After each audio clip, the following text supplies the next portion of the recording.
जी माहम आपने किया है, ताहिर ने किया है, शाहजेब ने किया है और शिराज ने किया है। ठीक जी बेटा, इसमें कोई प्रॉब्लम प्रोसेस 2 में किसी को प्रॉब्लम हो तो क्यों लिखिए, नहीं है तो बस कुछ ना करें, खामोश रहें। इन मीनवाइल ताहिर के अलावा किसी और ने भी सवाल पूछना हो तो वो लिख ले, टाइप कर ले चैट बॉक्स पे। नहीं बेटा, इक्विवेलेंट यूनिट्स तो ट्रांसफर नहीं होते प्रोसेस 1 से, फिनिश गुड्स ट्रांसफर होती हैं। जो आपको ट्रांसफर इन हुए बेटे वो 10,000 यूनिट्स थे। ये 10,000 यूनिट्स आपको प्रोसेस 1 से प्रोसेस 2 में ट्रांसफर हुए। इक्विवेलेंट यूनिट्स तो फॉर द पीरियड होते हैं, पर यूनिट कॉस्ट निकालने के लिए। इक्विवेलेंट यूनिट्स ही ट्रांसफर होते हैं। इस 10,000 में से 9,000 आपने, अच्छा अभी आपसे मैं 7.7 पे जब आऊंगा फिर बात करेंगे, अभी हम इस 7.2 की बात कर रहे हैं। अभी आप आसिम इस पे रहिए। अच्छा मैं पहले ताहिर के सवाल का जवाब दे दूं, आसिम के सवाल का मैंने जवाब दे दिया, फिर मान के सवाल का जवाब देता हूं। जी ताहिर, आपको मेरी बात की समझ आ गई है बेटा? 10,000 यूनिट्स की इनपुट थी, प्रोसेस 1 से 10,000 यूनिट्स आए, हमने आगे फिनिश गुड्स में भेज दिए 9,000 यूनिट्स, और हमारे पास क्लोजिंग वर्क इन प्रोसेस है 1,000। तो इक्विवेलेंट यूनिट्स तक का कॉन्सेप्ट तो होता है इसकी पर यूनिट कॉस्ट निकालने के लिए। जी ताहिर, अगर नहीं समझ आई तो माइक लिखिए ताकि मैं आपका माइक ऑन करूं, मुझे आपका सवाल समझ में आ सके। ताहिर बेटा शाबाश, फटाफट रिस्पॉन्ड करें। चलिए ताहिर के जवाब देने तक मैं महक के सवाल, आसिम के सवाल का मैंने जवाब दे दिया। 7.7 पे जो हम आएंगे तो उस वक्त देखेंगे। मैं फिलहाल फजल, ये तो एक हफ्ते से ज्यादा हो गया, अब तो ये चैप्टर आज, इसका ये वाला सेक्शन आज खत्म हो जाएगा, प्रोसेस अकाउंट वाला।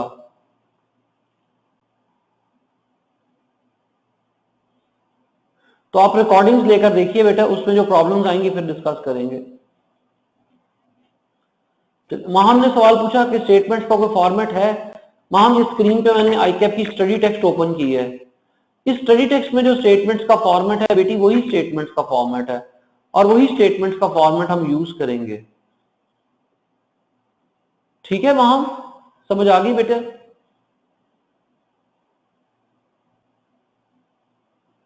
जी ईमान, नेक्स्ट वीक में रेगुलर क्लास ऑफ हो जाएगी और मेकअप क्लास होगी। नेक्स्ट वीक रेगुलर क्लासेस नहीं होंगी, मेकअप क्लासेस होंगी। नेक्स्ट वीक रेगुलर क्लासेस वालों के टर्म एग्जाम्स हैं। वहां सवाल का की समझ आ गई है बेटा? ये जो स्टेटमेंट्स हमें, जी काजी में शेड्यूल अनाउंस हो जाएगा बेटा। चले ठीक है, तो अगर आपने कुछ और नहीं पूछना तो हम आगे चलें। क्वेश्चन नंबर 3 कल हमने क्लास में डिस्कस कर लिया था, इसका पार्ट ए भी कर लिया था, क्वेश्चन 3 का पार्ट बी भी कर लिया था। Question number 7.4 Yahya limited. Yahya limited is an easy question. If I correctly remember, ये क्लास में डिस्कस हो गया हुआ है, बताइए अगर मैं गलत कह रहा हूं। मेरा ख्याल है ये क्लास में डिस्कस हो गया हुआ है। चले ठीक है, नहीं हुआ तो आप कर लेंगे, you will do it as soon as possible. ये मुश्किल सवाल नहीं है, कोई मसला नहीं बेटे, एज सून एज पॉसिबल। आप इसको आज का होमवर्क ले लें, होमवर्क 1 ले लें। आसान सवाल है बेटा, इसमें मैंने इसलिए नहीं करवाया होगा कि आसान सवाल है, कुछ में मुश्किल नहीं है। अब आइए 7.5 में। 7.5 इज अ टफ क्वेश्चन। 7.5, 7.6, ये मैं इन दोनों सवालों पे बाद में आता हूं। 7.7 हमने क्लास में कल डिस्कस कर लिया था, और इस पे आसिम का एक सवाल भी था, वो सवाल मैं दोबारा पढ़ लेता हूं और फिर मैं उसका आसिम को जवाब भी दे देता हूं। आसिम का सवाल था, सर क्वेश्चन में ये मेंशन नहीं है कि डिपार्टमेंट ए में लॉस नहीं हो रहा, तो why we directly treat units transferred as an input. नहीं बेटा, हम इस वक्त सीपीआर आसिम किसकी बना रहे हैं, हम इस वक्त किसके मामला तय कर रहे हैं, हम इस वक्त मामला तय कर रहे हैं डिपार्टमेंट बी के, प्रोसेस बी के। तो सारी बातें हम प्रोसेस बी की करेंगे। अगर ए का कोई लॉस होता तो वो ऑलरेडी इस 55,000 में से माइनस हो चुका होता। ए का लॉस इस 55,000 में से नहीं हो सकता, इस 55,000 में से जो भी लॉस होगा वो बी का लॉस होगा। ठीक है Asim, have I answered your question? 7.7 से किसी और ने कुछ पूछना हो तो, बिकॉज ये भी आप लोगों ने पूरा करना था। जी बेटा 7. मैं 5 सेकंड का पॉज ले रहा हूं। 7.7 से किसी ने कुछ पूछना हो तो आई एम अवेलेबल। किस किसने घर जाके इसको पूरा किया था बेटा वो बताएं, डन लिखें। काजमी ने और माहम, बस 2 लोगों ने। आसिम, अहमद किधर है भाई? ताहिर ने नहीं किया, गंदा बच्चा। सैयद शिराज ने किया। माहम भाई, अफशान कहाँ है? वो उसने अब तक नहीं ज्वाइन किया। और इफ्रा कहाँ है? इफ्रा भी नहीं, मुझे अभी ख्याल आया इफ्रा भी नहीं आ रही। अच्छा चलिए, अल्लाह आपको सेहत दे बेटा। ठीक है, आप मुझे मुझे इंडिविजुअल व्हाट्सएप में जरा, अगर आपको पता है उन दोनों बच्चियों का स्टेटस, उधर व्हाट्सएप कर दीजिएगा।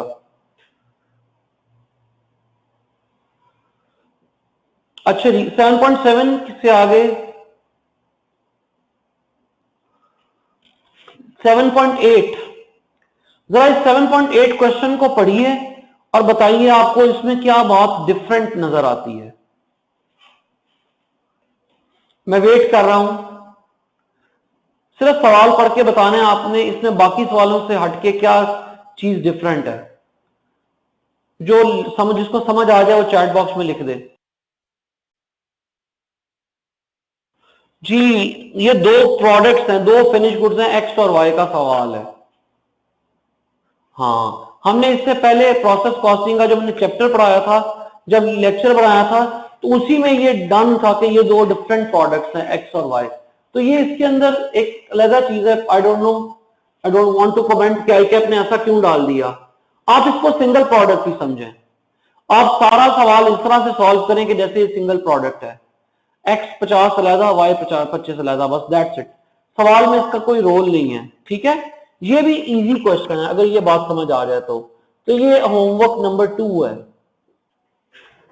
इसमें एक और बात स्टूडेंट्स के एंगल से मैं बता दूं, काजमी आपने इसको सिंगल प्रोडक्ट के तौर पे ही समझना है। आपने एक्स और वाई के ज्वाइंट होने को इग्नोर कर देना है।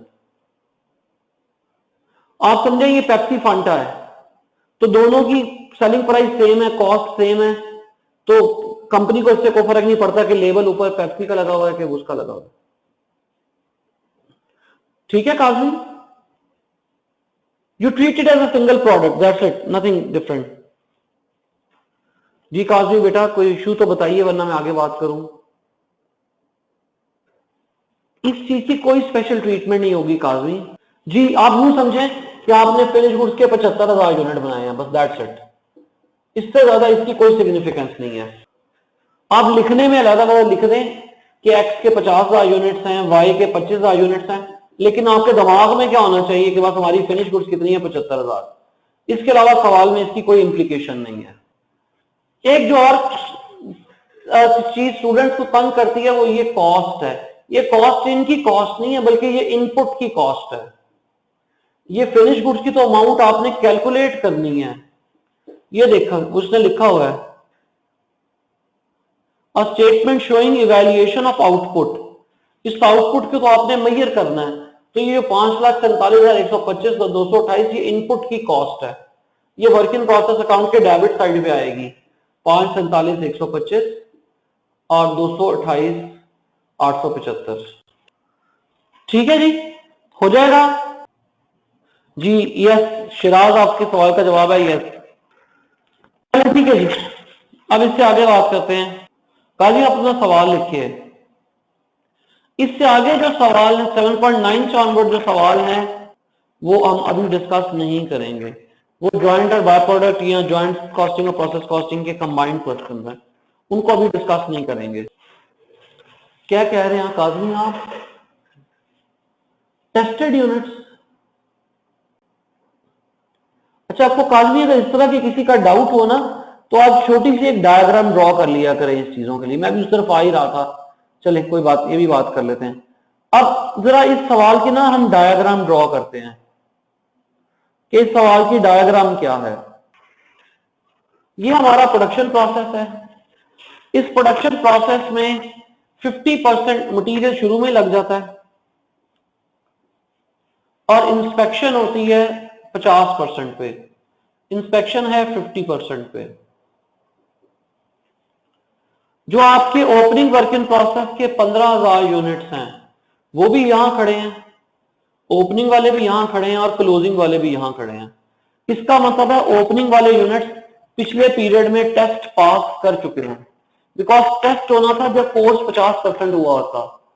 तो ओपनिंग वाले यूनिट 75% पे है, इसका मतलब वो पिछले पीरियड का टेस्ट पास कर चुके हैं। अब सवाल ये पैदा हुआ कि इस पीरियड में कितने यूनिट्स टेस्ट में से गुजरे।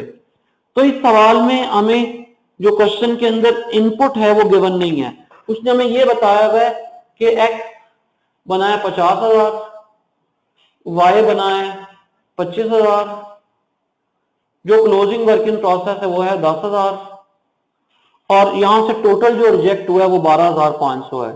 तो ये चीजें तो क्रेडिट साइड पे आएंगी, इन सबको जमा कर लें। 50, 25, 75 और 10, 85 और 12,500। तो हमारी टोटल आउटपुट कितनी आ गई? इन सबको जमा कर लें आउटपुट्स को, 97,500। और ओपनिंग कितना है? क्वेश्चन में मेंशन्ड है, ओपनिंग है 15।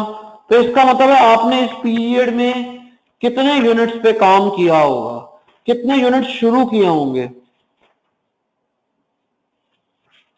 82,500। जो यूनिट्स टेस्टेड हैं वो आएगा 82,500, जो आपकी बैलेंसिंग फिगर है। इसका 10% 8,250 नॉर्मल लॉस हो गया और टोटल लॉस है 12,500, तो 4,250 एबनॉर्मल लॉस हो गया। ठीक है काजमी, समझ आ गया? और बाकी काजमी जब कह रहा हूं तो बाकी सब।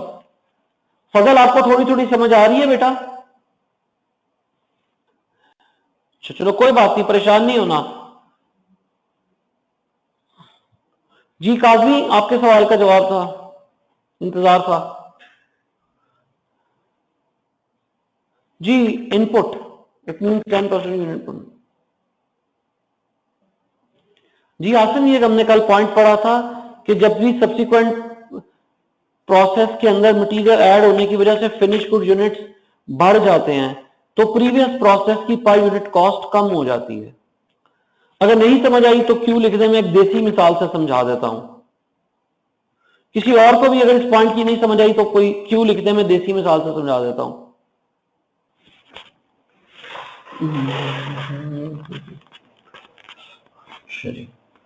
जनाब पिकनिक पे जा रहे हैं अहमद साहब अपने तमाम दोस्तों को लेके। हाँ आसिम, मुझे सवाल पूरा करने दें। हम पिकनिक पे जा रहे हैं और पिकनिक पे जाने के लिए हमने कहा था जी कि चिकन कढ़ाई हम लाहौर से बना के ले जाएंगे और नान, बोतलें, रायता ये हम वहां जाके पिकनिक स्पॉट पे जाके खरीद लेंगे। तो एक मटेरियल ये हो गया, एक मटेरियल ये हो गया। ठीक है जी, 800 का हमने चिकन कढ़ाई बनाया और हम 5 दोस्त यहां से चले। तो जब 5 दोस्त चले तो पर हेड कॉस्ट हमारे जेन में कितनी थी? 160। ठीक है, यहां तक कोई प्रॉब्लम? चले, जब हम वहां पहुंचे पिकनिक स्पॉट पे, तो पिकनिक स्पॉट पे ताहिर और 2 और दोस्त हमें मिल गए। उन्होंने कहा यार हमें भी शामिल कर लो, हम भी खर्चा बर्दाश्त कर लेंगे। ठीक है जी, अब ये जो नान, बोतलें, रायता है, ये तो 8 लोगों का फ्यूचर में इनकर होगा ही होगा। लेकिन ये जो पहले 800 की कढ़ाई थी, हमने कहा यार कढ़ाई काफी है, 8 दोस्त भी मिलके खा लेंगे। तो अब ये कढ़ाई की कॉस्ट 8 लोग एब्जॉर्ब करेंगे, तो पर यूनिट कॉस्ट 160 रुपए से, कढ़ाई की पर यूनिट कॉस्ट 160 रुपए से कम होकर 100 रुपया रह गए। जो नान, बोतल, रायता, सलाद की कॉस्ट है वो तो 8 दोस्त ही बर्दाश्त करेंगे। लेकिन अभी डिस्कशन जो हो रही है वो कढ़ाई के खर्चे पे हो रही है, प्रीवियस प्रोसेस की मटेरियल की कॉस्ट पे हो रही है। तो प्रीवियस प्रोसेस की कॉस्ट थी 800, पहले 5 दोस्त एब्जॉर्ब कर रहे थे, अगले प्रोसेस में जाके 3 दोस्त और आ गए, तब वो 800 की कॉस्ट 8 दोस्तों ने एब्जॉर्ब करनी है, तो पर यूनिट कॉस्ट कम हो गई। जो नान, रायता, बोतल है वो तो 8 लोग ही एब्जॉर्ब करेंगे, वो तो डिस्कशन ही नहीं हो रही। डिस्कशन तो 800 रुपए की कॉस्ट की हो रही है। जी आसिम समझ आ गया? जिसको समझ आ गया वो यस लिख दे, जिसको नहीं आया वो दोबारा क्यू लिख दे। अब आते हैं क्वेश्चन बैंक के दो डिफिकल्ट क्वेश्चंस पे। क्वेश्चन बैंक के दो डिफिकल्ट क्वेश्चन में से पहला सवाल है ये टू प्रोसेसेस वाला। This is quite difficult question. जब भी आपके पास एग्जाम में एक मुश्किल सवाल आए, मेरी सजेशन है कि आप उसकी डाटा फ्लो डायग्राम बनाएं। जब आप उस सवाल की डाटा फ्लो डायग्राम बना लेंगे तो वो सवाल आपके शिकंजे में आ जाएगा, काबू में आ जाएगा। वो सवाल अब आपसे कहीं नहीं जा सकता। हाँ नहीं, बाय प्रोडक्ट है, हो सकता था, लेकिन चले मैं इसको नहीं करता, आप परेशान ना हो। ये भी पेंडिंग कर लेते हैं। तो हमने क्वेश्चन जो पेंडिंग किए हैं अभी फिलहाल वो सब लोग नोट करेंगे। और क्लास में सिया तो बनाया हुआ था उमर फरहान को, उमर फरहान नहीं आ रहा तो फिलहाल अहमद या माहम नोट कर ले। माहम माशाल्लाह बहुत रेगुलर है। ये 7.5 पेंडिंग है।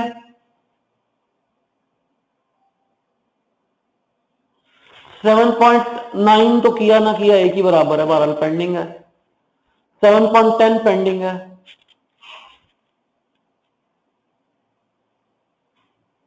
7.11 पेंडिंग है। 7.8 तो हो गया ना बेटा, आज भी डिस्कस हो गया आसिम। 7.8 ये आज का होमवर्क नंबर 2 है ना। हाँ, अब जो सवाल पीछे रह गया है असल में वो इस चैप्टर का सबसे मुश्किल सवाल है, and that is 7.6 smart processing. जी सब लोग इस सवाल को ओपन कर लें अपनी अपनी फिजिकल बुक्स में। आप सबके पास हैंडबुक होगी फिजिकली।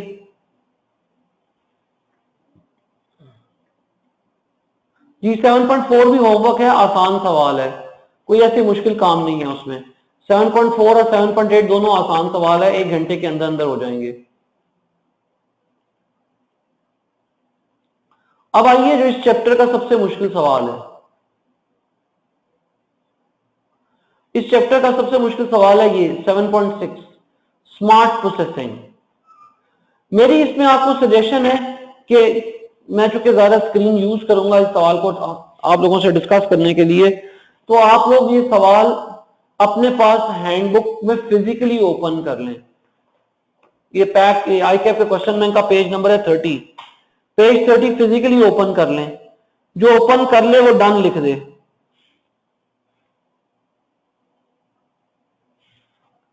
और जिसके पास किताब नहीं है वो नो लिख दे। जिसके पास किताब नहीं है वो स्क्रीनशॉट ले ले, चूंकि मजेदार है, स्क्रीन को चेंज करना है, वो अपने मोबाइल से तस्वीर खींच ले। फजल आप अपने मोबाइल से तस्वीर खींच लें इस सफे की और अगले सफे की, जब मैं स्क्रीन लाता हूं तो जब आप तस्वीर खींच लें तो यस लिख दें।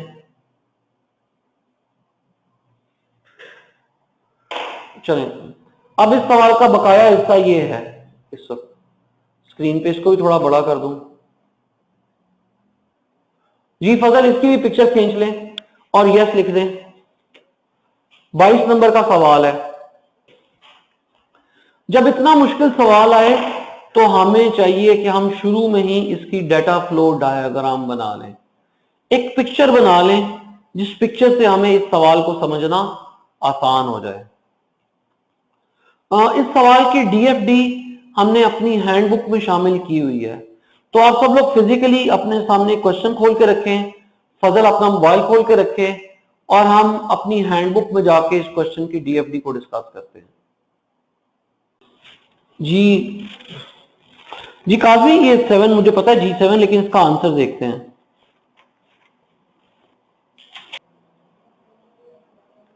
ये सवाल के डीएफडी डाटा फ्लो डायग्राम है, तो हम इस सवाल को इस डीएफडी के जरिए समझते हैं।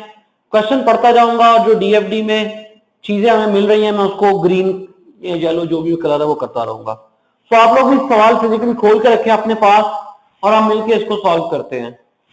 It's a smart processing limited produces lubricant for industrial machines. Material COX is added at the start of process in department A. तो ये आपका डिपार्टमेंट ए है, इसके शुरू में रॉ मटेरियल कॉक्स लगता है and subsequently transfer to department B अब फिर ये चीजें इधर ट्रांसफर हो जाती हैं डिपार्टमेंट बी में। जहां किसी को समझ ना आए वो क्यू लिख दे, मुझे रोक ले, मैं सवाल पढ़ रहा हूं। Normal loss is in department A is 5% of units transferred.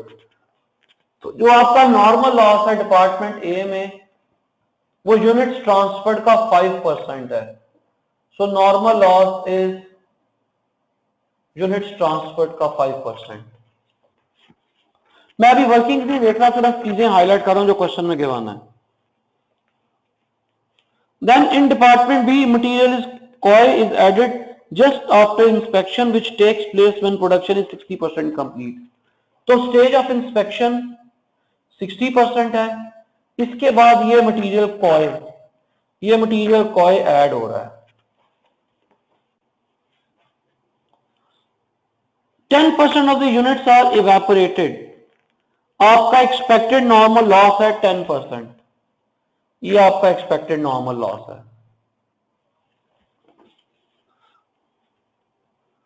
However, no evaporation takes place after adding material coil. During the year, actual evaporation in department B was 10% higher than estimated. तो आपकी actual total loss उससे 10% ज्यादा है, 110% है expected normal loss का। Opening work इन, मैं सिर्फ units लिख रहा हूं।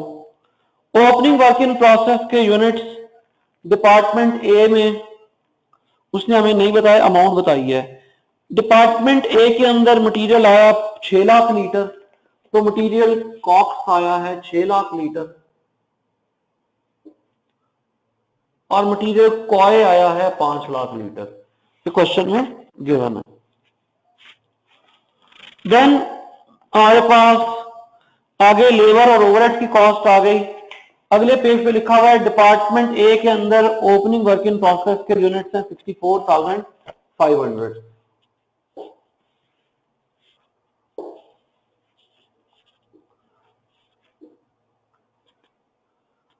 सो डिपार्टमेंट ए के अंदर ओपनिंग वर्क इन प्रोसेस के यूनिट्स हैं 65,500, 4,500 और क्लोजिंग वर्क इन प्रोसेस के यूनिट्स हैं 24,000। ये डिपार्टमेंट ए हो गया। और इनकी स्टेज ऑफ कंप्लीशन है ओपनिंग की 60% और क्लोजिंग की 70%। प्रोसेस बी में opening work in process units हैं 60,000, तो ओपनिंग वर्क इन प्रोसेस के यूनिट्स हैं 40,000, ओपनिंग के यूनिट्स हैं 40,000 और क्लोजिंग के यूनिट्स हैं 50,000। क्लोजिंग के यूनिट्स हैं 50,000। इसके साथ ही बताया गया है कि ओपनिंग की स्टेज यही है 60% और क्लोजिंग की स्टेज है 80%। क्वांटिटीज के लिहाज से किसी को कोई बात ना समझ आई हो जो बोल्ड में है, बाकी चीजें तो बाद में हैंडल करते हैं। क्वांटिटीज के लिहाज से अगर जो कुछ मैंने हाईलाइट किया ये सबको समझ आ गया तो यस लिख दें, जिस जिसको समझ आया हाईलाइटेड में वो यस लिख दे, नहीं समझ आया तो जी काफी। डिपार्टमेंट बी का ओपनिंग बेटे पेज पे गिवन है ना, पेज 31 के अंदर गिवन है। डिपार्टमेंट बी का ओपनिंग है 40,000 लीटर और ये 40,000 लीटर यहीं पे खड़े हुए हैं 60% पे। जी काजमी ठीक है। अब हम सवाल को ना जरा ध्यान से करना शुरू करते हैं। अब हमारे पास क्या चीज अवेलेबल है और क्या अवेलेबल नहीं है।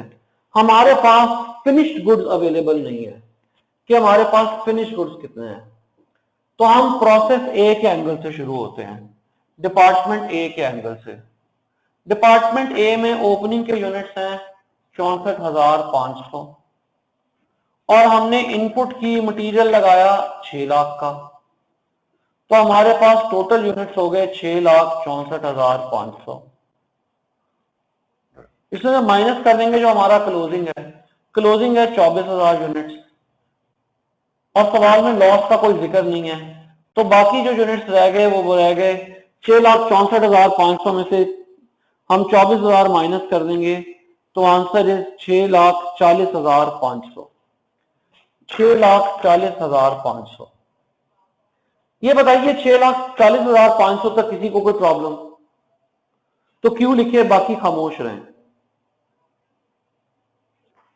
एग्जामिनर ने कहा है normal loss is 5% of units transferred. तो अगर मैं यूनिट्स ट्रांसफर्ड को 100 ले लूं तो इस 100 का लॉस है 5, तो इनको मिला के टोटल हो गया 105। जी आसिम मैं वही समझा रहा हूं, 5% normal loss in department A. अब ये जो यूनिट्स हैं ये रिप्रेजेंट करते हैं finish goods plus normal loss को, यानी कि 105 को। तो इस 6,40,500 105 को रिप्रेजेंट करते हैं, तो इसमें से फिनिश गुड्स कितने हो जाएंगे? 6,40,500 बटा 105 ज़रब 100, दैट इज 6,10,000। और नॉर्मल लॉस कितना हो जाएगा? 6,40,500 बटा 105 ज़रब 5, दैट इज 30,500। अब आप इसको वैसे भी चेक कर लें, 6,10,000 का 5% ले लें, 6,10,000 का 5% ले लें तो आपके पास क्या आ जाएगा? 30,500। जी आसिम 6,10,000 की समझ आ गई? किसी को 6,10,000 की समझ ना आई हो तो क्यों लिखे? जी फजल कोई बात नहीं बेटा, दोबारा देखते हैं।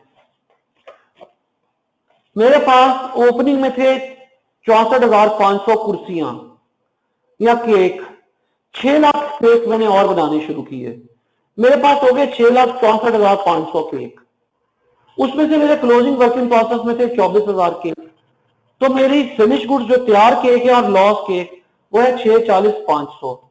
लॉस है फिनिश गुड्स का 5%, इसका मतलब है ये 6,40,500 105 को रिप्रेजेंट कर रहा है। तो इसमें से 100 क्या होगा? 6,40,500 बटा 105 ज़रब 100। और लॉस क्या होगा? 6,40,500 बटा 105 ज़रब 5, तो 30,500। जी यहां तक कोई प्रॉब्लम? जी जी फजल समझ आ गई है बेटा? अल्लाह के बंदे, अगर फिनिश गुड 100 है और लॉस उसका 5% है तो टोटल कितना हो गया? 105 नहीं हो गया? अभी भी नहीं समझ आया तो क्यों लिखे? मैं एक और मिसाल देता हूं, शर्म नहीं करनी फजल। आ गया तो कॉन्फिडेंस के साथ आ गया तो यस लिख दें।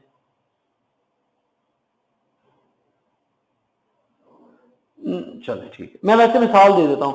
आपको पता है मैं जितनी टी शर्ट बनाता हूं उसमें से उसका 5% टी शर्ट खराब होती हैं और मैंने एक्सपोर्ट करनी है 1 लाख, तो मैं 1 लाख टी शर्ट ही बनाऊंगा? नहीं, मैं 1,05,000 टी शर्ट बनाऊंगा ताकि 1,05,000 में से 5,000 अलहदा हो जाए और बाकी लाख टी शर्ट में एक्सपोर्ट कर सकूं। ठीक है फजल? चले, इसका मतलब यहां तक भी बातें हमें समझ में आ गई। तो मैं एक्स्ट्रा चीजें मिटाता हूं बिकॉज बोर्ड पे मुझे जगह चाहिए। तो जब और चीजें मुझे समझ में आ गई उनको मैं ब्लू से सर्कल कर देता हूं। मुझे यह समझ में आ गया कि ये 6,10,000 कैसे आया, मुझे यह समझ में आ गया कि ये 30,500 कैसे आया, और मुझे इन सब की स्टेज भी पता है। ओपनिंग वर्क इन प्रोसेस जो है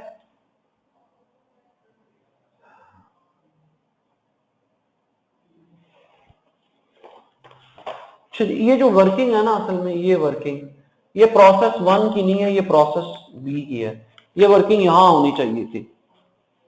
कोई बात नहीं, वो लिखने में ऊपर चली गई, खैर है, परेशान ना हो, मैं आपको समझा देता हूं। इससे आगे चलते हैं। अब अगले प्रोसेस की बात करते हैं। अगले प्रोसेस के अंदर उसने हमें कहा हुआ है एक्सपेक्टेड नॉर्मल लॉस है 6,10,000 का 10%। तो हमारा एक्सपेक्टेड नॉर्मल लॉस आ गया 61,000। 61,000 में कोई प्रॉब्लम? जी अगले प्रोसेस के लिए उसने हमें बताया था कि एक्सपेक्टेड नॉर्मल लॉस है इनपुट का 10%। तो ये इतना अच्छा सवाल है कि प्रोसेस ए में लॉस आउटपुट पे बेस्ड है और प्रोसेस बी में लॉस इनपुट पे बेस्ड है। तो एक ही सवाल में दोनों तरह की चीजें हैं। तो प्रोसेस बी के अंदर इनपुट आई थी 6,10,000, तो एक्सपेक्टेड नॉर्मल लॉस आ गया 61,000। उसने कहा actual total loss expected loss का 110% है, तो 61 का 110% इज 67,100। 67,100 एक्चुअल टोटल लॉस है, उसमें से 61 नॉर्मल लॉस है, तो फिर 6100 एबनॉर्मल लॉस है। जी यहां तक कोई प्रॉब्लम? तो क्यू लिखिए। चलिए अब बी में आते हैं। बी के अंदर ओपनिंग के यूनिट्स हैं 40,000। आपको प्रीवियस प्रोसेस से आए 6,10,000 और आपने खुद मटेरियल कोए ऐड किया 5 लाख। तो आपको जवाब दे होना है अब जी डिपार्टमेंट बी का ओपनिंग इंस्पेक्शन स्टेज क्रॉस कर चुका है। तो हमारा टोटल इनपुट हमारी कितनी होगी, हमें किसका जवाब देना है? 6,10,000 जमा 5 लाख 11,10,000 जमा 40,000 तो 11,50,000। 11,50,000 की हमारी इनपुट आ गई। कोई प्रॉब्लम जी इसमें 11,50,000 की इनपुट में?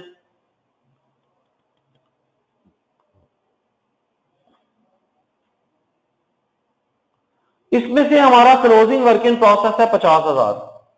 Closing work in process 50,000 minus कर दिया, ये क्लोजिंग वर्क इन प्रोसेस है। और एक्चुअल टोटल लॉस है 67,100। ये माइनस कर देंगे तो हमारे पास फिनिश गुड्स आ जाएगा। तो हमारे पास फिनिश गुड्स कितनी आ गई? 115 tetra 0 minus 50,000 minus 67,100। So what is output?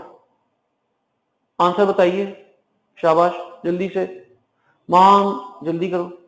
1032,900 1032,900 ये फिनिश गुड्स आ गई। ये देखिए फिनिश गुड्स 1032,900। जी सवाल की अंडरस्टैंडिंग में किसी को कोई प्रॉब्लम? तो जब भी इस तरह का मुश्किल सवाल आए आप लोगों ने डाटा फ्लो डायग्राम बनानी है। पहले उस सवाल को पूरा ड्रॉ करना है और फिर उसको ड्रॉ करने के बाद फिर उसको सॉल्व करना शुरू करना है। इंशाल्लाह अब जब आप लोग ये सवाल करेंगे तो ये आप लोगों के लिए बहुत आसान हो जाएगा।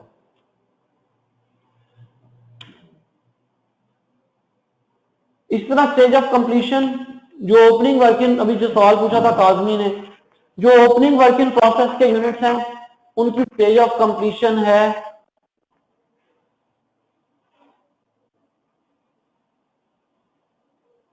100%। As to material previous process 100% as to material और कन्वर्जन कॉस्ट के आपके 60% ये दिया हुआ है। और क्लोजिंग वर्क इन प्रोसेस 100 और एबनॉर्मल लॉस 100 जी बेटा डिपार्टमेंट बी फिर कर लेते हैं, कोई मसला नहीं है। असगर रिकॉर्डिंग में ये हाईलाइटेड चीजें आ गई हैं, मैं इसको मिटा देता हूं। डिपार्टमेंट बी फिर शुरू से आ जाते हैं, सब कुछ मिटा देते हैं, हमारे पास कुछ भी नहीं है डिपार्टमेंट बी में।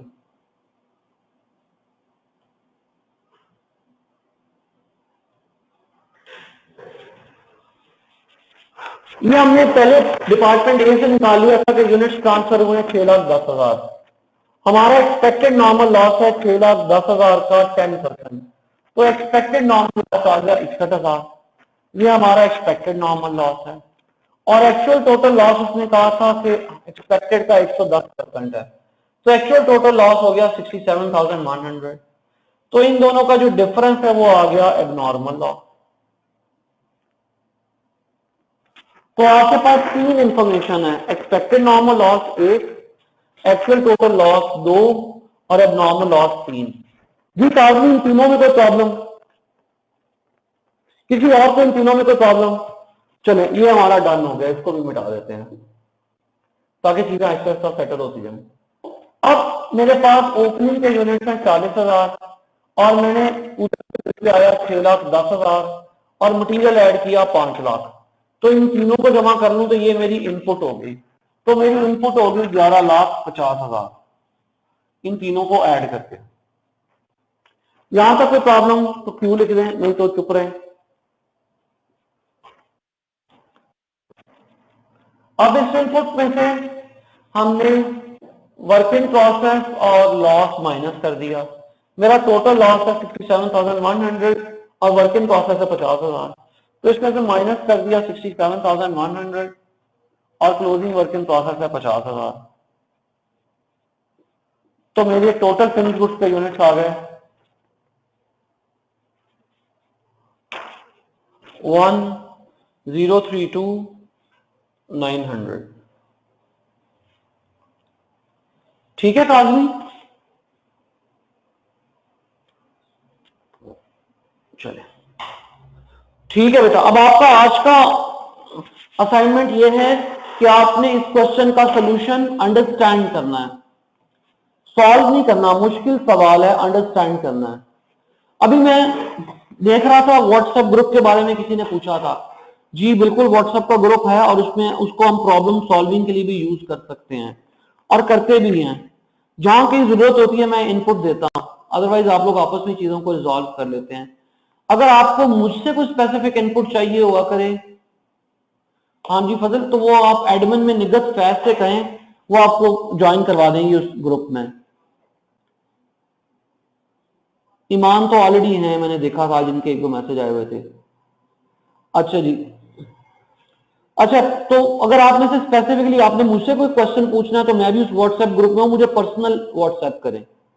जनरल डिस्कशन करनी है तो उस ग्रुप पे कर लें, मैं वहां पे जवाब दे दूंगा अगर जरूरत होगी, वरना मुझे उम्मीद है आपस में ही आप लोग जवाब दे देंगे। बेटा मेरा नंबर उस व्हाट्सएप ग्रुप में भी है, लेकिन बहरहाल मैं टाइप कर देता हूं यहाँ पे। मेरा नंबर है 0321840592